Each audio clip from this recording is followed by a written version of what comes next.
Hujan deras mengguyur langit Madura malam itu, seperti ikut menangis menyaksikan langkah kaki Salsabila yang tergesa melewati jalan tanah becek menuju terminal kecil di pinggir kota. Tas biru lusuh tergendong di punggungnya.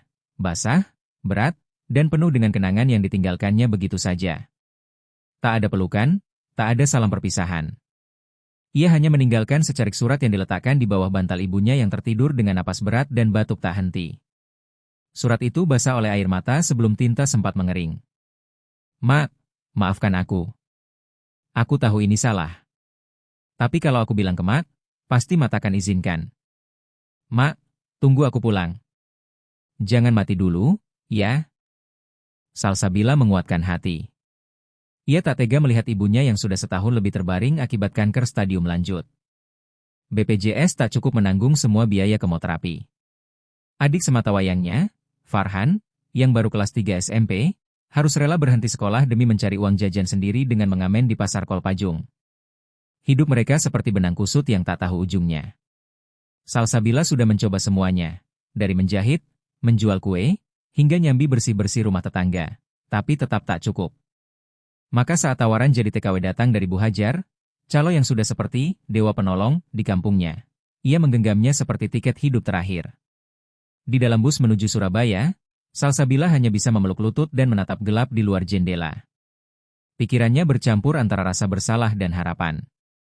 Ia mendengar kata-kata Kiai Damar bergema di kepalanya, seperti mantera yang tak bisa dilupakan. "Sal, kau bukan perempuan biasa. Kau itu keturunan darah hijau. Leluhurmu datang dari tanah Haramain. Kau ditakdirkan untuk lebih besar dari ini." Namun dulu Salsabila hanya menganggapnya dongeng pengantar tidur dari sang kiai yang sudah renta. Sekarang, ia tak tahu harus percaya atau tidak.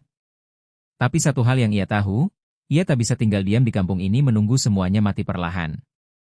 Salsabila menyembunyikan semua kegundahan itu di balik senyum tipis saat mendarat di Bandara Juanda. Ia bersama puluhan perempuan muda lainnya yang juga mengejar mimpi di Timur Tengah.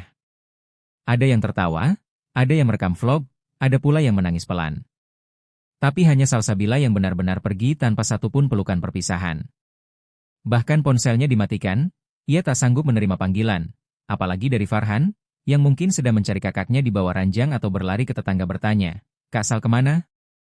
Di ruang tunggu sebelum keberangkatan ke Riyadh, Salsabila menulis nama sang ibu dan adiknya di selembar kertas, lalu melipatnya rapat dan menyelipkannya di saku bajunya. Itu semacam jimat, pengingat bahwa dirinya belum benar-benar sendirian. Ia menggigit bibir, menahan air mata yang sudah nyaris pecah. "Aku harus kuat," bisiknya pada diri sendiri, seperti janji kepada Tuhan yang sejak tadi hanya ia sebut dalam hati. Ketika pesawat menembus awan malam, Salsabila merasakan dadanya sesak. Ia sadar, ia bukan lagi gadis kampung yang bisa lari ke pelukan ibu saat ketakutan. Ia sedang menuju negeri asing, budaya asing, bahasa asing, dan majikan asing yang belum ia kenal. Tapi anehnya, hatinya tidak seutuhnya takut. Ada sesuatu dalam dirinya yang menunggu. Seolah takdir di ujung sana sudah membuka pintu, menanti ia datang bukan sebagai budak, tapi sebagai seseorang yang penting. Ia belum tahu kenapa. Dan jauh di Madura, di ranjang reot beratapkan bocor, sang ibu terbangun karena bermimpi buruk. Ia meraba bantal dan merasakan ada kertas basah di bawahnya. Dengan tangan gemetar ia membaca isi surat itu. Suaranya pecah dalam isak, "Ya Allah, anakku, anakku." "Sal." Malam itu, petir menyambar pohon waru di halaman rumah mereka. Sebuah pertanda. Sebuah awal. Pesawat Emirates mendarat mulus di Bandara King Khalid International, Riyadh. Salsabila menatap jendela dengan mata sembab, matanya tak mampu menipu bahwa ia baru saja menangis sepanjang malam. Hamparan gurun tandus dan langit kuning keemasan menjadi pemandangan pertama yang ia lihat dari tanah tempat Nabi pernah menginjakan kaki. Meski tubuhnya lelah dan pikirannya kusut, ia menjejakkan kaki dengan diam-diam menggenggam keyakinan. Inilah awalnya. Di ruang kedatangan, seorang pria berserban hitam dan jubah putih menunggunya sambil berdiri kaku. Matanya tajam namun penuh kehampaan. Ia hanya melirik sekali ke arah Salsabila dan langsung bicara dalam bahasa Arab yang cepat. Untungnya ada penerjemah agensi yang membisikkan pelan, "Itu majikanmu. Namanya Sheikh Khalid bin Haramain. Ikuti saja, jangan bicara dulu." Tanpa sempat menghela napas panjang, Salsabila dimasukkan ke dalam mobil SUV hitam mewah yang interiornya serasa hotel bintang 5. Perjalanan ke rumah majikan berlangsung tanpa sepatah kata. Sheikh Khalid hanya menatap jalanan dengan wajah dingin seperti pahatan batu. Salsabila beberapa kali melirik ke arah pria itu lewat kaca spion tengah, ia ingin tahu seperti apa manusia yang akan mengatur hidupnya. Sheikh Khalid tampak bukan orang sembarangan. Dari jam tangan mewahnya, dari postur duduknya yang tegak, dari cara supir memperlakukannya. Namun satu hal yang paling mencolok adalah kesunyian dalam sorot matanya, seperti ada bagian dalam dirinya yang telah mati dan tak bisa dihidupkan lagi. Rumahnya ternyata lebih pantas disebut istana. Pintu-pintu tinggi berukir emas, lantai marmer putih mengilat, dan taman belakang menghadap kolam yang airnya selalu bergerak tenang. Tapi semua itu terasa dingin. Tak ada suara anak-anak, tak ada tawa pelayan, hanya gema langkah kaki yang menggema sendirian. Pelayan-pelayan rumah tampak menjaga jarak dan hanya bicara jika ditanya. Di dalam rumah sebesar itu, Sheikh Khalid tinggal seorang diri. Tak ada istri. Tak ada ibu. Tak ada saudara. Hanya dirinya, dan kini Salsabila. Salsabila ditempatkan di kamar luas dengan tempat tidur empuk dan kamar mandi dalam. Bukan seperti pembantu, tapi seperti tamu bangsawan. Namun tetap saja, ia belum berani merasa aman. Dalam budaya tempat ia berasal, kebaikan yang terlalu awal justru menyimpan tanda tanya besar. Beberapa malam ia tak bisa tidur. Suara angin padang pasir yang mendesir di balik jendela kaca seperti bisikan nasib yang belum mau bicara terang-terangan. Barulah di malam kelima, ketika ia sedang menyiram bunga di taman belakang, suara berat Sheikh Khalid terdengar dari belakang. "Kau suka bunga zaitun?" Salsabila kaget, tubuhnya kaku. Suara itu bukan perintah, tapi pertanyaan. Ia menjawab pelan, "Saya tidak pernah melihatnya sebelumnya, Tuan."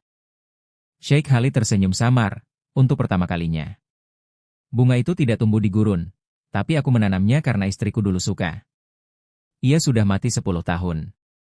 Kalimat itu jatuh begitu saja seperti batu ke dalam danau sunyi, menciptakan riak luka yang belum sembuh. Salsabila hanya menunduk. Sejak malam itu, interaksi mereka mulai berubah. Sheikh Khalid mulai sering duduk di taman saat Salsabila menyiram bunga, sesekali bertanya hal remeh seperti, "Apakah kamu punya saudara?" Atau, "Apa mimpimu waktu kecil?" Tapi yang membuat Salsabila makin gelisah adalah tatapan pria itu. Tatapan yang mempelajari dirinya, seolah mencari sesuatu dalam dirinya. Bukan nafsu, bukan kasih, tapi seperti teka-teki yang ingin dipecahkan. Ia merasa sedang berada dalam skenario yang jauh lebih besar dari pekerja rumah tangga biasa. Dan ia tahu, semuanya baru saja dimulai. Malam itu angin gurun bertiup lebih dingin dari biasanya, menusuk hingga ke tulang. Salsabila sedang melipat selimut bersih di ruang tamu ketika pelayan laki-laki tertua, Harun, mendekatinya dan berbisik dengan raut tegang, "Tuan memanggilmu ke ruang bacanya." Sekarang. Dadanya langsung berdentam. Belum pernah sebelumnya ia dipanggil malam-malam. Dengan langkah pelan tapi pasti, ia melewati koridor marmer yang sunyi menuju pintu kayu besar tempat sang majikan biasa membaca dan menghabiskan malamnya sendirian. Ruang baca itu luas, dindingnya dipenuhi rak-rak buku tua dan lukisan nenek moyang Sheikh Khalid yang mengenakan sorban hitam emas. Pria itu duduk di balik meja kayu mahoni, mengenakan jubah hitam pekat, dan memandangi api kecil yang menari di perapian. Tatapannya dalam, suaranya rendah namun mantap saat akhirnya berkata, "Duduklah, Salsabila. Malam ini aku ingin membicarakan sesuatu yang tak biasa." Gadis itu menunduk patuh, namun keringat dingin mulai membasahi tengkuknya. Ia tahu ini bukan soal pekerjaan dapur atau taman. Ada sesuatu yang jauh lebih besar. Sheikh Khalid menghela napas panjang, seperti sedang menimbang dosa. "Aku sudah hidup sendiri selama 1 dekade. Orang-orang berpikir aku memilih kesepian, padahal aku dihantui ketidakmampuan. Istriku meninggal tanpa sempat mengandung. Keluargaku mengancam akan mencabut warisan jika aku tak memiliki keturunan." Ia menatap lurus ke mata Salsabila. "Aku tak ingin menikah lagi dalam konteks politik atau demi status. Aku ingin anak, yang lahir dari rahim yang jujur. Dan aku memilihmu." Dunia serasa terhenti bagi Salsabila. Darah di wajahnya surut, dadanya seperti diremas dari dalam. Kata-kata pria itu menggantung di udara, tajam, mengejutkan, namun diucapkan tanpa nafsu. Ia menatap lelaki itu, mencoba membaca motif di balik permintaannya, namun tak menemukan apa-apa kecuali kesepian dan luka yang sudah membatu. "Tuan, apa maksud Anda?" tanyanya, suara bergetar, nyaris tak terdengar. Aku ingin kau melahirkan anakku. Aku akan menikahimu secara syar'i, memberimu perlindungan, rumah, dan kemewahan apapun yang kau minta. Tapi kau tak boleh meminta hatiku. Itu sudah mati bersama istriku, ucapnya pelan, seperti menjatuhkan takdir ke meja di antara mereka. Ia lalu menyodorkan sebuah map merah berisi surat kontrak, lengkap dengan perjanjian nikah, pembagian warisan, dan jaminan hidup hingga akhir hayat. Kau boleh pergi kapan saja. Tapi jika kau setuju, hidupmu dan keluargamu akan berubah selamanya. Salsabila tak menjawab. Tangannya gemetar saat menyentuh map itu, namun ia tak membukanya.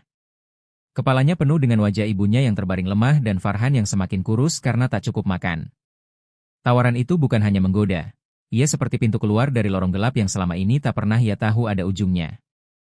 Tapi bersediakah ia menyerahkan rahimnya pada seorang asing? Lelaki yang bahkan tidak mencintainya? Dengan suara serak, ia akhirnya berkata, "Beri saya waktu 7 hari. Saya butuh berpikir." Sheikh Khalid mengangguk tanpa protes, seolah sudah memperkirakan jawaban itu. Ia hanya berkata, "Tapi hati-hati, Salsabila. Di rumah ini, tidak semua mata menginginkan kebahagiaanmu. Dan jika kau berkata pada siapapun, perjanjian ini batal." Kalimat itu lebih terdengar seperti peringatan daripada syarat. Gadis itu bangkit perlahan, jantungnya masih berdentam liar, lalu berjalan kembali ke kamarnya sambil menggenggam map merah itu erat-erat seperti bara api. Malam itu ia tidak menangis. Ia duduk di lantai kamarnya, memeluk lutut, memandangi langit-langit berwarna krem sambil berbisik dalam hati. Apakah ini harga yang harus kubayar untuk menyelamatkan orang-orang yang kucinta? Jika iya, ya Allah kuatkan aku. Dan untuk pertama kalinya, ia membuka map merah itu, dan menemukan sesuatu di halaman terakhir yang membuatnya tak bisa bernapas. Sheikh Khalid telah diam-diam menyimpan hasil uji genetik darahnya. Minggu pagi di Riyadh berjalan seperti biasa. Matahari menyengat tanpa ampun dan jalanan menguap di balik gurun panas. Tapi tidak di kamar nomor 7, lantai 2 rumah keluarga Haramain. Di balik pintu kayu berukir itu, Salsabila terduduk di lantai sambil menatap layar ponsel yang merekam wajahnya. Rambutnya tergerai, wajah tanpa riasan, dan matanya merah sembab karena tak tidur semalam. Ia menatap kamera seperti hendak mengucapkan sesuatu yang sudah lama mengganjal di dada. Dengan tangan gemetar, ia mulai bicara. "Aku tahu kalian akan menghakimi. Kalian akan bilang aku murahan. Akan bilang aku haus harta. Tapi sebelum kalian mencaci, dengarkan aku, bareng 1 menit." Nafasnya tercekat. Tapi ia melanjutkan, suaranya nyaris pecah. "Aku rela dihamili oleh majikanku, bukan karena cinta. Bukan juga karena kekayaan. Tapi karena, ada seseorang yang akan mati kalau aku tidak melakukannya." Tangannya menggenggam dada, menahan gejolak yang ingin meledak. Ia melanjutkan. "Adikku, usianya baru 15 tahun. Dokter bilang dia butuh transplantasi sumsum tulang belakang. Tapi tidak sembarang orang bisa jadi donor. Dia butuh gen yang cocok. Dan Tuhan ternyata memberi jawabannya dengan cara yang paling tidak masuk akal. Aku punya darah Arab. Tapi untuk membuktikannya, aku harus masuk ke dalam keluarga ini. Dan satu-satunya jalan adalah rahimku." Video itu hanya berdurasi 1 menit 47 detik, namun isinya meledakkan jagat maya bak petir di siang bolong. Tak butuh waktu lama, satu akun TikTok dari Indonesia mengunggahnya tanpa sensor. Dalam hitungan jam, nama Salsabila melesat ke trending topik Twitter Indonesia, Facebook penuh dengan debat, dan TikTok dibanjiri duet orang-orang yang menonton dengan ekspresi terkejut, marah, atau justru menangis diam-diam. Sebagian netizen menyebutnya sebagai pahlawan keluarga, simbol pengorbanan perempuan. Tapi sebagian lainnya mencibirnya sebagai penjajah diri berkedok pengorbanan. "Kalau semua demi adik, kenapa nggak kerja halal aja?" tulis salah satu komentar pedas. Yang lain justru menyindir, "Cinta keluarga, tapi dengan cara menjual rahim? Ini pengorbanan atau dagang harga diri?" Namun satu hal yang tak bisa disangkal, video itu menyentuh urat nadi banyak orang. Di Riyadh, Sheikh Khalid langsung memanggil Harun setelah mendapat notifikasi dari asisten bisnisnya. Ia menatap layar dengan raut kosong. Tak ada amarah, tak ada reaksi. Hanya diam. Setelah video selesai, ia berkata lirih, dia melanggar kesepakatan. Tapi bukannya murka, ia berdiri perlahan dan berjalan ke jendela, menatap langit sore yang mulai memerah. Tapi dia juga menyelamatkan garis keturunanku. Dunia harus tahu, ya? Maka biarkan saja dunia tahu. Sementara itu, di Pamekasan, Madura, Farhan menonton video itu di warnet bersama teman-temannya. Tangannya gemetar, bibirnya tak mampu berkata-kata. Air matanya jatuh tanpa bisa dibendung. "Kak Sal," bisiknya. Ia berlari pulang, menyerahkan video itu ke ibunya yang masih tergolek di ranjang bambu.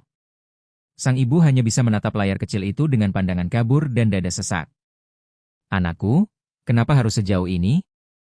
Dan pada malam yang sama, Salsabila menghapus video itu dari galeri ponselnya. Tapi sudah terlambat. Dunia telah menyaksikan, dan hidupnya tak akan pernah sama lagi. Ia berdiri di depan cermin panjang, menatap perutnya yang masih rata. Tapi ia tahu, di dalam tubuhnya kini ada nyawa baru.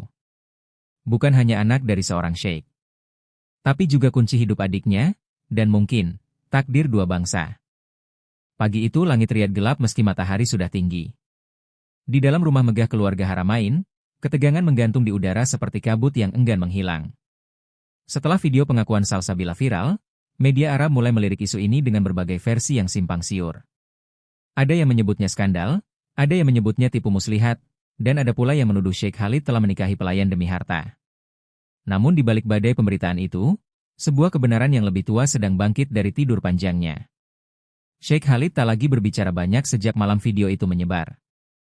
Ia hanya menghabiskan waktu di ruang bawah tanah rumahnya, ruangan tua yang dulu dikunci rapat, penuh debu dan dokumen-dokumen keluarga dari masa kekhalifahan Utsmaniyah. Salsabila, dengan izin terbatas, turun ke sana bersama Harun, membantunya menyisir lemari-lemari tua yang berisi dokumen silsilah keluarga. Ia tak mengerti mengapa, hingga Khalid akhirnya meletakkan satu map kulit ke meja, menatapnya dan berkata, "Kau akan melihat siapa dirimu sebenarnya." Dalam map itu terdapat hasil uji DNA antara darah Salsabila dan potongan kecil arsip genetik dari garis keluarga Haramain, yang diam-diam dikirim Khalid ke laboratorium di jeda seminggu setelah ia pertama kali memandangi wajah gadis itu di taman. Hasilnya mencengangkan, ada kecocokan genetik hingga 84%, dengan pengikatan pada gen Yaman Hijaz yang sangat langka. Sheikh Khalid nyaris tak percaya saat pertama melihatnya. Tapi setelah menelusuri nama-nama yang tertera di silsilah tua, satu nama menyeruak, Zubairah binti Umar Al-Madani, istri terakhir dari kakek buyutnya, yang konon hilang dan pergi ke Nusantara pada awal 1900-an. Salsabila menatap dokumen itu seperti melihat cermin masa lalu yang selama ini tertutup kabut. Ia teringat Kiai Damar yang pernah berkata, "Kau ini darah hijau, Sal. Leluhurmu bukan dari sini." Saat itu ia hanya tertawa, mengira sang Kiai terlalu sering membaca kitab tua. Tapi kini, segalanya terasa masuk akal, kenapa wajahnya selalu dikomentari mirip orang Timur Tengah, kenapa darahnya cocok dengan adiknya meski dokter bilang kemungkinan itu sangat kecil. Ia bukan sekadar TKW. Ia adalah cabang yang hilang dari pohon Haramain. Namun justru kenyataan itu menjadi api yang membakar diam-diam. Di lantai 3 rumah itu, seseorang sedang menyusun siasat. Yusuf bin Haramain, saudara tiri Sheikh Khalid yang tak pernah terlihat sejak pernikahan diam-diam mereka, ternyata sudah lama mencurigai bahwa Khalid menyembunyikan pewaris baru. Yusuf sendiri selama ini mengincar posisi kepala keluarga dan pengelola dana warisan Haramain senilai 800 juta rial. Kehadiran Salsabila, seorang perempuan miskin dari Indonesia, bagaikan duri tajam di tenggorokannya. Yusuf menyewa penyelidik swasta untuk menyusup ke kantor catatan sipil, mencari cacat legal dari pernikahan Sheikh dan Salsabila. Ia juga mulai membayar media-media kecil untuk menggiring opini publik bahwa Salsabila memalsukan identitas. Salah satu artikel bahkan berjudul, "Pelayan dari Madura incar keturunan Nabi?" Yang mengejutkan, sebagian masyarakat Riyadh mulai terpengaruh. Komentar-komentar rasis mulai bermunculan. Pagar rumah Haramain dicoret-coret tengah malam. "Pembawa aib," tulis seseorang dengan cat merah. Salsabila meringkuk di pojok kamar saat Harun membacakannya berita itu dengan suara tertahan. Ia tidak takut untuk dirinya sendiri, tapi untuk anak yang sedang tumbuh di dalam perutnya.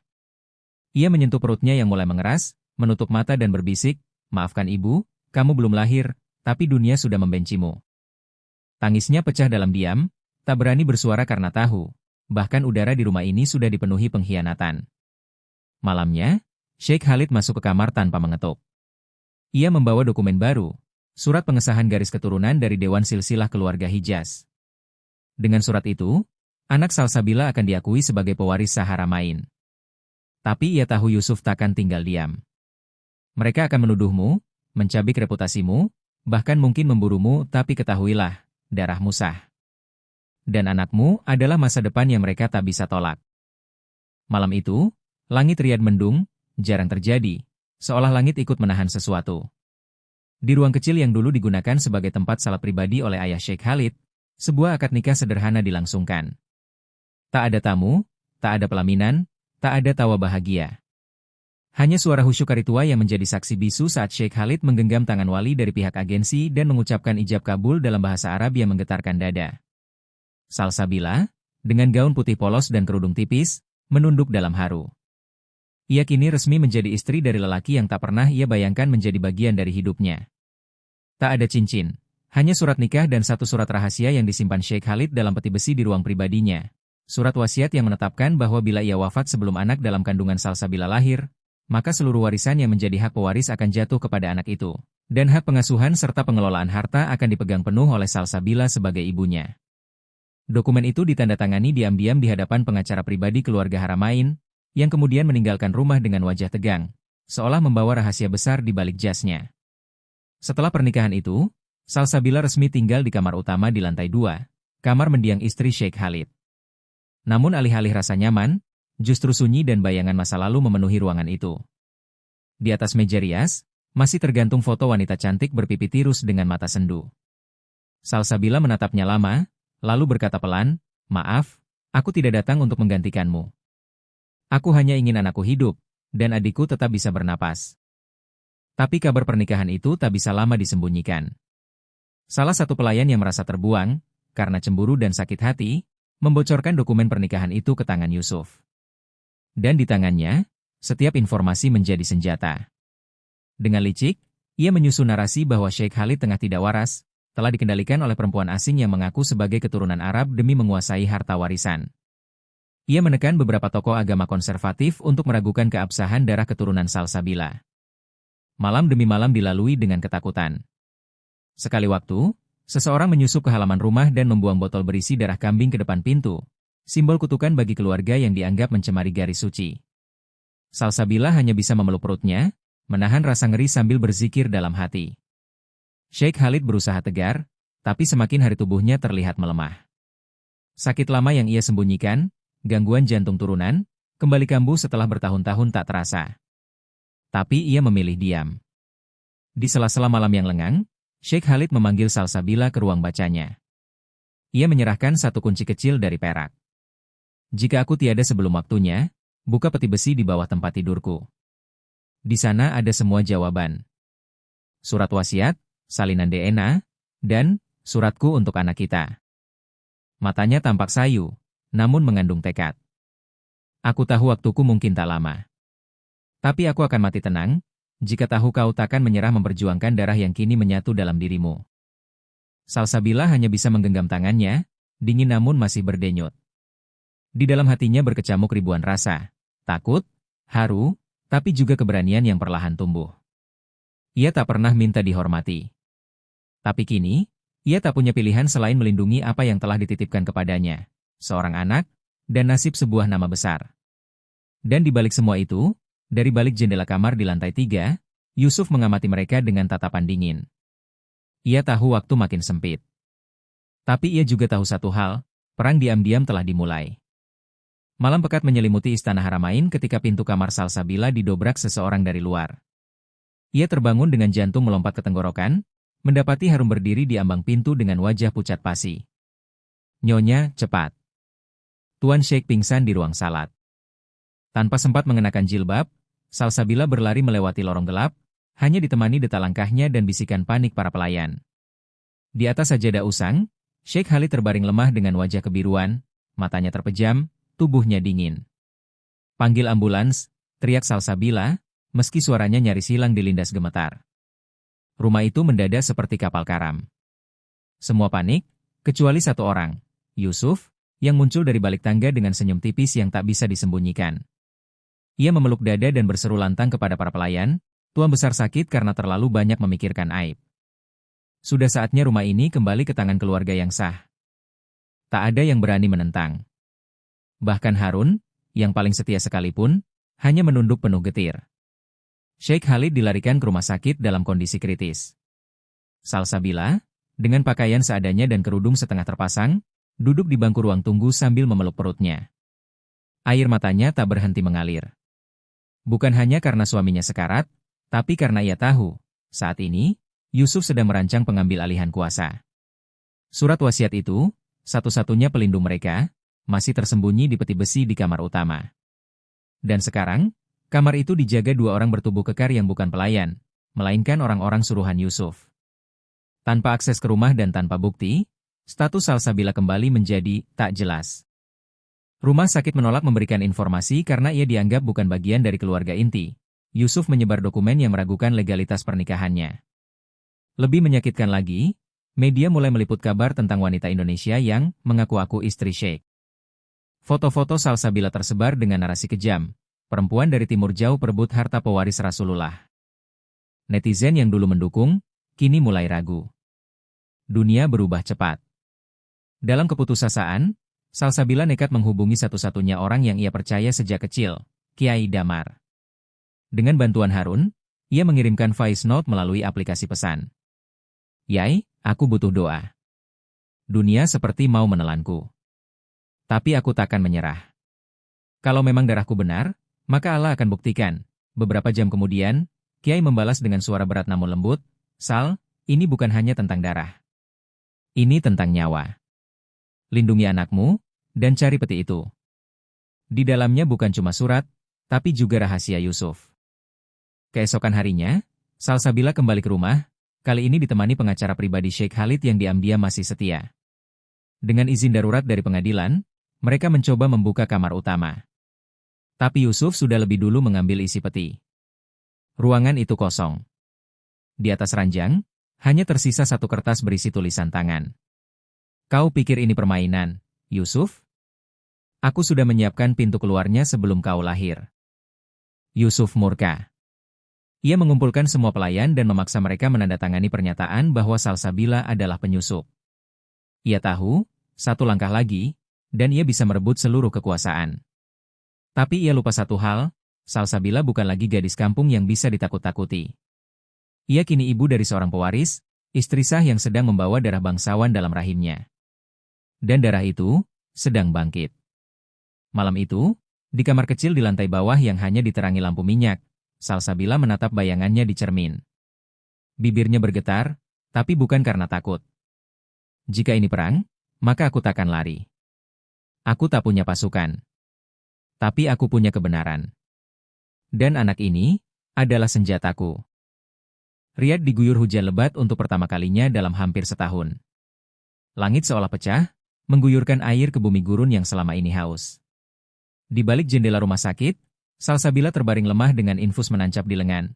Perutnya menegang hebat, keringat dingin membasahi seluruh tubuhnya. Kontraksi datang seperti gelombang amarah yang tak bisa ditahan. Air ketubannya pecah lebih cepat dari yang diperkirakan. Dokter berkata, "Ini saatnya. Bayimu ingin keluar."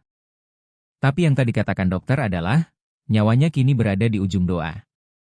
Sementara tim medis bersiap, berita dari ruang ICU membuat langit harapan runtuh.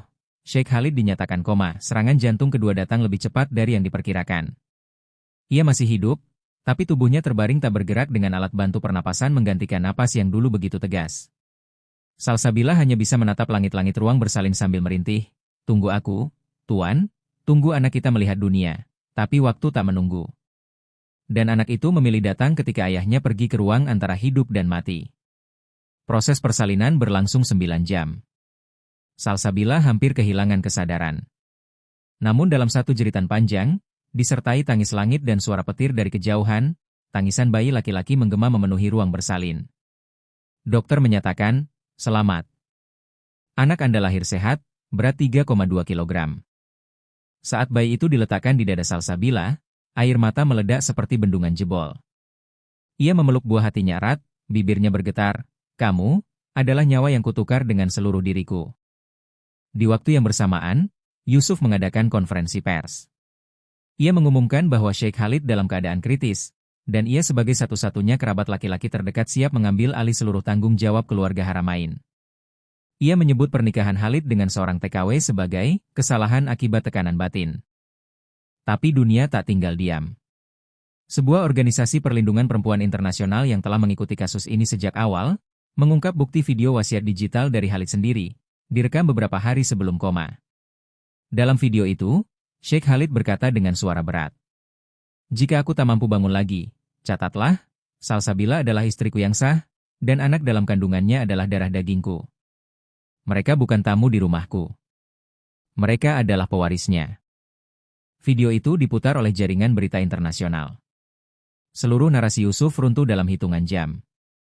Dukungan dari masyarakat Indonesia pun mengalir deras. "Sal, kami bersamamu. Anakmu bukan aib, dia cahaya." Mendengar video itu viral dan diputar di seluruh penjuru Timur Tengah, Yusuf kalap. Ia berusaha melarikan diri membawa beberapa dokumen, tapi dicegat oleh pengacara Khalid yang akhirnya bekerja sama dengan kepolisian. Yusuf ditangkap malam itu juga, dituduh memalsukan dokumen, menyuap pejabat, dan merencanakan pengambil alihan warisan secara ilegal. Rumah Haramain kembali dijaga aparat. Tapi di atas segalanya, keadilan mulai menemukan jalannya. Di kamar rumah sakit yang mulai tenang, Salsabila menyusui bayinya sambil menatap wajah mungil yang baru saja ia kenal. Ia memeluknya sambil berbisik pelan, "Kau bukan sekadar anakku, kau adalah perlawanan." Bukti bahwa perempuan tak perlu berdarah bangsawan untuk melahirkan takdir besar. Di tangannya kini bukan hanya bayi kecil, tapi masa depan dua keluarga, dua negara, dan satu garis darah yang sempat terkubur, namun kini bangkit dari rahim seorang gadis Madura. Dan di lantai atas rumah sakit, Sheikh Khalid masih terbaring dalam diam. Tapi jari-jarinya perlahan mulai bergerak. Hari-hari berlalu perlahan di rumah sakit King Faisal Specialist. Salsabila tetap tinggal di ruang rawat yang sama, bersama bayinya, sementara Sheikh Khalid masih terbaring dalam kondisi koma ringan. Namun tubuhnya tak lagi beku sepenuhnya. Setiap pagi, jari-jarinya bergerak sedikit. Sesekali, kelopak matanya bergetar, seperti ingin membuka lembar baru dari kisah yang belum selesai. Dokter menyebut ini sebagai fase sadar minimal. Tapi bagi Salsabila, setiap gerakan kecil itu adalah bukti, cinta yang tidak pernah ia minta, perlahan sedang mencari jalannya sendiri. Berita tentang ketegaran Salsabila menyebar ke seluruh dunia. Media Barat menyebutnya The Desert Mother, sedangkan media Arab mulai menyebutnya Sayyidah Takdir. Wartawan dari berbagai negara mulai mewawancarai pengacara Sheikh Khalid, mencari tahu siapa sebenarnya perempuan muda ini yang tidak menyerah walau dihujani fitnah dan nyaris kehilangan segalanya. Dari desa kecil di Pamekasan, Madura, nama Salsabila kini terukir dalam sejarah rumah bangsawan Haramain, bukan karena ia haus harta, tapi karena ia memilih tetap berdiri saat seluruh dunia ingin menjatuhkannya. Pemerintah Indonesia pun turun tangan. Melalui Kedutaan Besar RI, mereka mengunjungi rumah sakit dan membawa surat dukungan resmi dari Presiden yang menyatakan bahwa negara akan melindungi hak-hak hukum dan martabat Salsabila serta anaknya.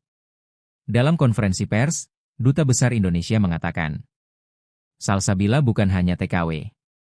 Ia adalah ibu dari pewaris darah Arab Indonesia. Ia adalah simbol keteguhan dan keberanian perempuan kita di mancanegara." Salsabila hanya bisa menangis pelan ketika melihat bendera merah putih kecil ditempel di sisi ranjang anaknya. Tapi malam itu, keajaiban kecil datang. Ketika Salsabila sedang menyuapi anaknya susu, suara lirih memanggil dari balik tirai icu. "Sal, apakah dia sudah lahir?" Ia menoleh dengan tubuh gemetar. Itu, suara Sheikh Khalid. Pria itu akhirnya membuka mata. Suaranya pelan namun nyata. Ia menatap anaknya dengan mata berkaca-kaca, dan untuk pertama kalinya sejak pernikahan mereka, ada kelembutan yang bukan dibuat-buat dalam tatapannya. Tangannya meraih pelan jemari Salsabila, lalu menyentuh pipi bayi mereka. "Dia sangat mirip kamu. Tapi aku harap dia mewarisi keberanianmu, bukan milikku yang pengecut." Salsabila tak mampu membalas dengan kata-kata. Tangisnya meledak. Tapi bukan tangis ketakutan seperti dulu, melainkan tangis dari luka yang akhirnya diberi pelukan.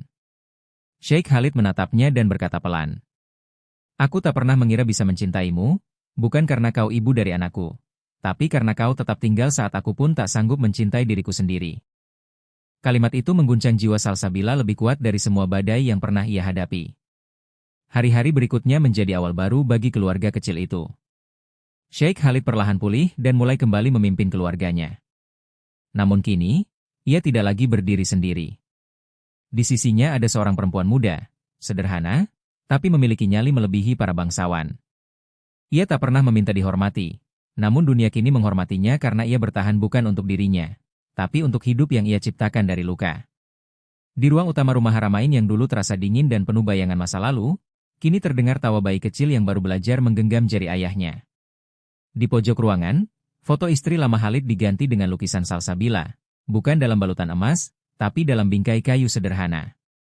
Karena bagi Khalid, cinta sejati bukan datang dari kemegahan, tapi dari seorang perempuan yang rela berdiri di antara badai, dan memilih untuk tetap mencintai. Bandara Soekarno-Hatta siang itu terasa berbeda. Ratusan jurnalis, aktivis perempuan, hingga para pejabat negara berdiri berjajar di terminal VIP, bukan menunggu tokoh politik, melainkan seorang perempuan sederhana yang telah menorehkan sejarah lintas negara. Dari lorong pesawat Emirates, Salsabila muncul mengenakan gamis putih dan kerudung pastel. Di pelukannya tertidur bayi lelaki dengan mata yang masih terlalu jernih untuk memahami dunia. Tak ada selebrasi megah. Hanya tepuk tangan haru dan isak tertahan. Ia pulang, bukan sebagai buruh migran, tapi sebagai simbol kekuatan seorang ibu. Pemerintah menggelari kedatangannya sebagai pulangnya perempuan penjaga garis darah Haramain. Namun bagi Salsabila, yang ia rasakan hanyalah kelegaan bisa menjejak tanah kelahiran dengan selamat, membawa anaknya yang kini menjadi penghubung antara dua dunia yang dulu saling asing. Ia disambut langsung oleh Menteri Pemberdayaan Perempuan dan Duta Besar Arab Saudi untuk Indonesia. Di pidatonya, sang menteri berkata, dia bukan pahlawan dalam arti senjata dan pangkat. Tapi dia telah memenangkan peperangan yang bahkan negara pun sulit menangkan, melawan hinaan, fitnah, dan ancaman demi hidup orang lain. Sesaat setelah pidato, Salsabila diminta berbicara di podium kecil. Dengan suara tenang namun penuh daya, ia berkata, saya tidak tahu bagaimana hidup bisa membawa saya sejauh ini. Saya hanya ingin menyelamatkan adik saya. Tapi Allah membukakan jalan di tempat yang tak pernah saya duga. Jika ini disebut kemenangan, maka ini bukan milik saya. Ini milik semua perempuan yang pernah dihina, dianggap lemah, atau tak berharga. Kita bukan lemah, kita hanya terlalu lama diam. Ucapan itu membuat ratusan pasang mata menangis dalam diam. Kepulangan Salsabila ke Madura disambut dengan tangis warga sekampung.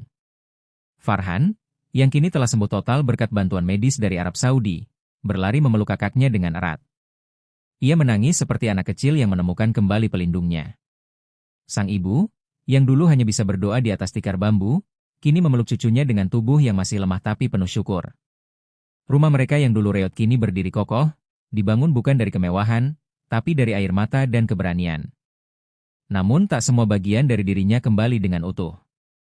Salsabila tahu, sebagian luka tak bisa disembuhkan oleh waktu atau tepuk tangan.